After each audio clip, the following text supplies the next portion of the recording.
हे अर्जुन, संसार में मैं हूँ एक सम्राट। सूर्य चंद्र दो नेत्र हैं, सिर मेरा आकाश। सब योद्धा मारे हुए मेरे मुख के माही। हाथ जोड़ अर्जुन कहे, प्रथम रूप लो धार। तुमको दृष्टि दिव्य दूं, देखो रूप विराट। ब्रह्मादिक मुझ में सभी करते वेद प्रकाश। देना चाहूं यश तुझे, मत करियो नाही। प्रभु ने अद्भुत रूप को देना तुरंत विसार। आप सभी को मेरी राम राम, जय श्री श्याम। श्याम चैनल पे आप सभी का बहुत बहुत स्वागत है। आज हम श्रीमद् भगवत गीता का 11वां अध्याय करेंगे। अर्जुन ने कहा, हे भगवान, मुझ पर कृपा करके अत्यंत गुप्त अध्यात्म विषयक वचन जो आपने कहे उनमें मेरा मोह दूर हो गया। हे कमल नयन, मैंने जीवों की उत्पत्ति और नाश का कारण एवं आपका अक्षय महात्म आपके मुखारविंद से विस्तार पूर्वक सुना। आपने जैसा अपने रूप का वर्णन किया वह आपका रूप देखने की मेरी इच्छा है। हे योगेश्वर, हे मधुसूदन, आप यदि मुझे उसके देखने योग्य समझे तो आप अपना वह अव्यय रूप मुझे दिखाइए।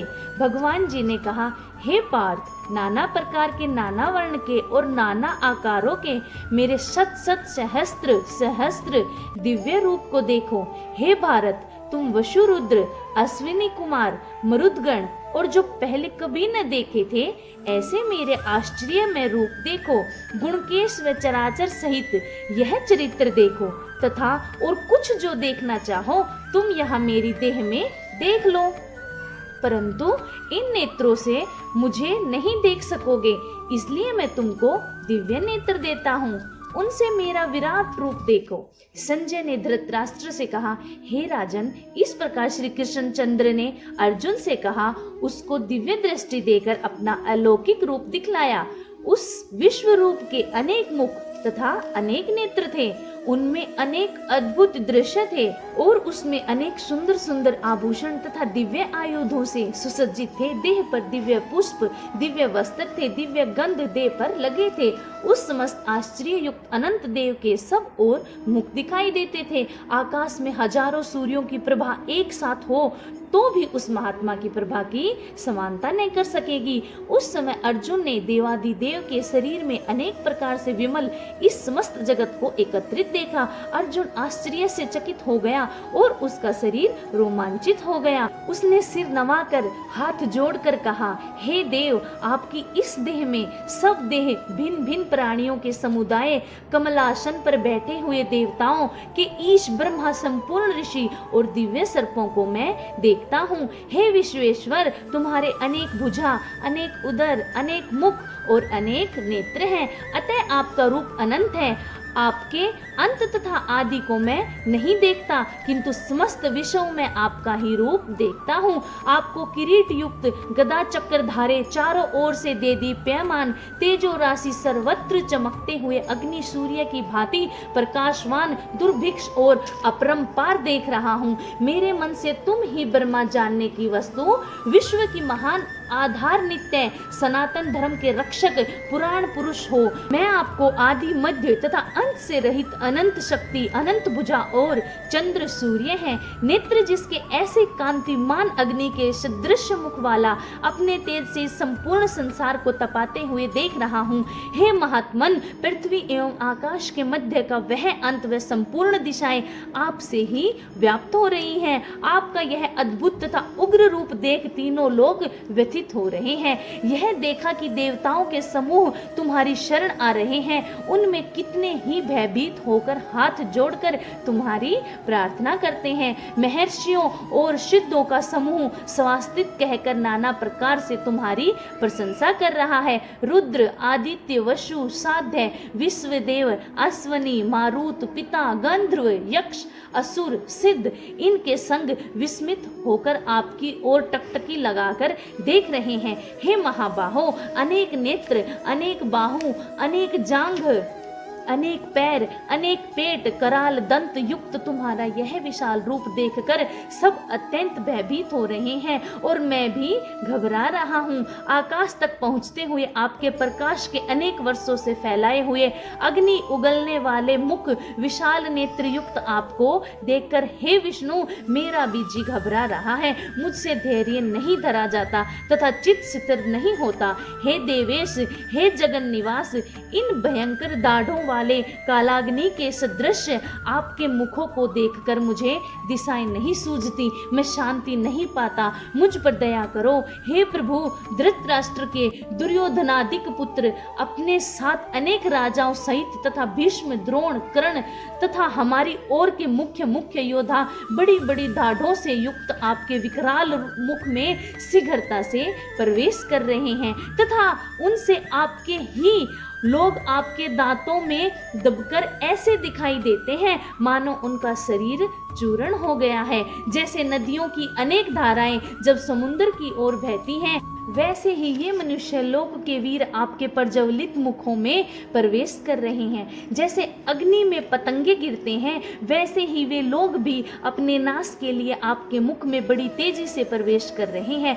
हे विष्णु, जलते मुखों के चारों ओर से सब वीरों को निगल कर आप होठ चाट रहे हैं। आपकी तीक्ष्ण प्रभाएं समस्त संसार को तेज से व्याप्त कर रही हैं। यह भयानक रूपधारी कौन है, यह मुझसे कहो। हे देवेश्वर, आपको नमस्कार है, मुझ पर प्रसन्न हो। हे जगत कर्ता, आदि पुरुष, आपको जानने की मैं इच्छा रखता हूँ, क्योंकि आपकी यह प्रवृत्ति मेरी समझ में नहीं आती। श्री भगवान जी बोले, संसार का नाश करने वाला मैं उग्र काल हूँ, समस्त जनों का संहार करने के लिए आया हूँ। तुम्हारे युद्ध न करने पर भी ये वीर जीवित नहीं रह सकेंगे। अतः तुम उठो, शत्रुओं के संहार यश को लेकर इस समृद्धशाली राज्य का भोग करो। हे सव्यसाचीन, उनको मैंने पहले ही मार रखा है, तुम केवल निमित्त मात्र हो जाओ। मेरे मारे हुए द्रोण, भीष्म, जयद्रथ, कर्ण और अन्य योद्धाओं को मारो। घबराओ मत, युद्ध करो, तुम युद्ध में शत्रुओं को जीतोगे। संजय ने कहा। इस प्रकार श्री कृष्ण जी के वचन सुन मुकुटधारी अर्जुन हाथ जोड़कर कंपित और भयभीत हुए साष्टांग प्रणाम कर नम्रता पूर्वक कहने लगे, हे ऋषिकेश, आपके गुणगान करने से संसार प्रसन्न और प्रेम मगन हो रहा है। राक्षस डर कर दिशाओं की ओर भागते हैं तथा सिद्ध पुरुष आपको नमस्कार करते हैं। हे महात्मन, हे अनंत, हे देवादिदेव, हे जगन निवास, आप ब्रह्मा से भी श्रेष्ठ हो। आपको देवता क्यों न नमस्कार करें। व्यक्त भी आप हो, अव्यक्त भी आप हो तथा इन दोनों से परे अक्षर भी आप हो। हे अनंत रूप, आप आदि देव हो, पुरातन पुरुष हो, विश्व के परम आधार हो, ज्ञाता तथा श्रेष्ठ हो। श्रेष्ठ स्थान आप हो, विश्व का विस्तार करने वाले आप हो।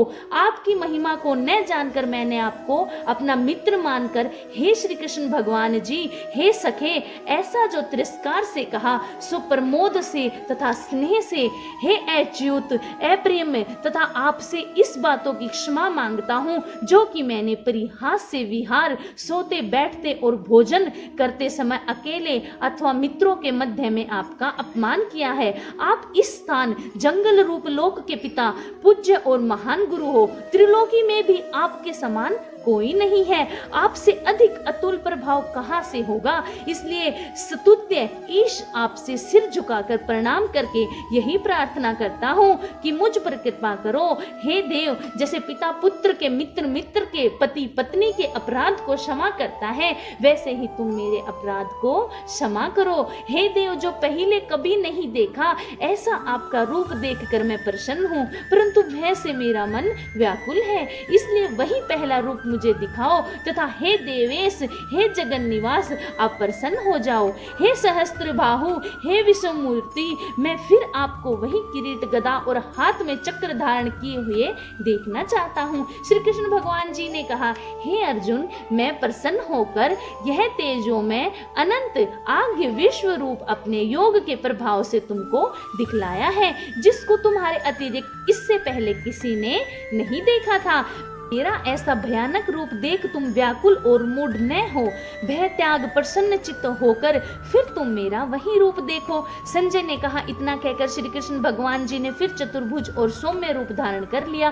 श्री कृष्ण भगवान जी ने अर्जुन से कहा, हे जनार्दन, आपके इस सौम्य दिव्य मंगल रूप को देखकर अब मैं प्रसन्नचित्त हो स्वस्थता को प्राप्त हुआ। श्री कृष्ण भगवान जी बोले, हे पार्थ, मेरा जो विश्व रूप तुमने देखा है इसका दर्शन संभव नहीं है। देवता भी उस रूप की आकांक्षा करते हैं। हे अर्जुन, जैसा मेरा रूप तुमने देखा है ऐसे रूप को वेदाध्ययन, तप, दान व यज्ञादिक कर्म द्वारा देखना भी असंभव है। जो कोई मनुष्य मेरी ही भक्ति के लिए कर्म करते हैं, मुझको ही सर्वोत्तम मानते हैं, मुझ में ही भक्ति रखते हैं, सब सांसारिक सुखों से मुड़ चुके हैं, संपूर्ण प्राणी मात्र से वैर त्याग चुके हैं, वे ही मुझको प्राप्त कर सकते हैं।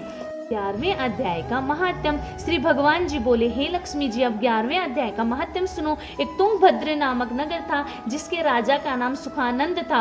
वह श्री लक्ष्मी नारायण जी की बहुत सेवा करता था। वहाँ एक ब्राह्मण बड़ा धन्य पात्र विद्वान पंडित था। उस ब्राह्मण का नियम था नित्य श्री गीता जी के 11वें अध्याय का पाठ किया करता था और राजा भी नित्य श्री लक्ष्मी नारायण की सेवा किया करता था और पाठ भी नित्य सुनता रहता था।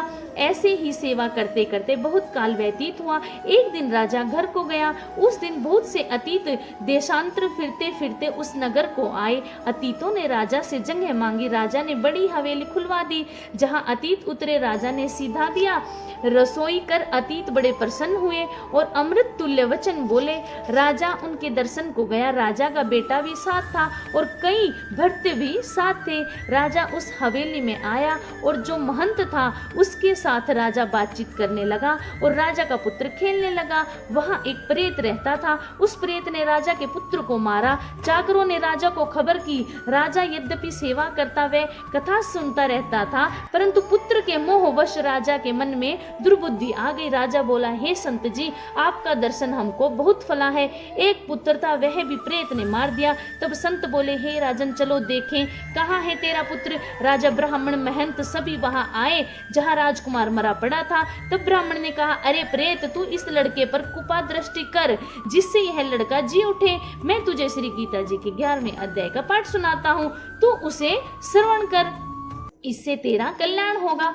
अब तू पिछले जन्म की बात कहे। तब प्रेत बोला, मैं पूर्व जन्म में ब्राह्मण था, इस ग्राम के बाहर हल जोतता था। तब एक दुर्बल विप्र आया, सो इस खेत में गिर पड़ा। उसके शरीर से रुधिर निकला। तब एक चील ने उसका मांस नोच खाया। मैं बैठा देखता था। मेरे मन में दया न आई जो उस विप्र को चील से छुड़ा दूं। इतने में एक विप्र आया। उसने यह देख मुझसे कहा, अरे हल जोतने वाले विप्र, तेरे काम चांडाल जैसे हैं। अरे निर्दयी, तेरे खेत के पास विप्र का मांस चील तोड़ खाती है और तू आंखों से अंधा है जो उसे छुड़ाता नहीं है, अतः तू मेरे श्राप से प्रेत योनि पावेगा। तब मैंने उसके चरण पकड़कर कहा, मेरा उद्धार कैसे होगा। उस विप्र ने कहा, जब तुमको कोई गीता जी के 11वें अध्याय का पाठ सुनावेगा तब तेरा उद्धार होगा। प्रेत अपनी कथा कह चुका। तब विप्र ने राजा से पूछा।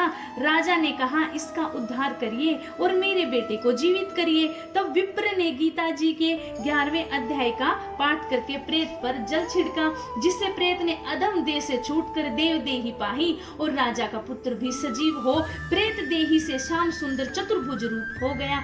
स्वर्ग से विमान आए, उसमें बैठकर वह प्रेत स्वर्ग को गया। राजा का पुत्र भी श्री गीता जी के 11वें अध्याय का पाठ सुनने से श्री नारायण जी का भगत हुआ। तब उस ब्राह्मण से राजा ने भी गीता के 11वें अध्याय का पाठ श्रवण किया। इस प्रकार वह राजा परम गति का अधिकारी हुआ। जो भी श्री गीता माता जी के 11वें अध्याय का पाठ करता है वह सीधा स्वर्ग लोक को जाता है। बोलो गीता माता की जय हो।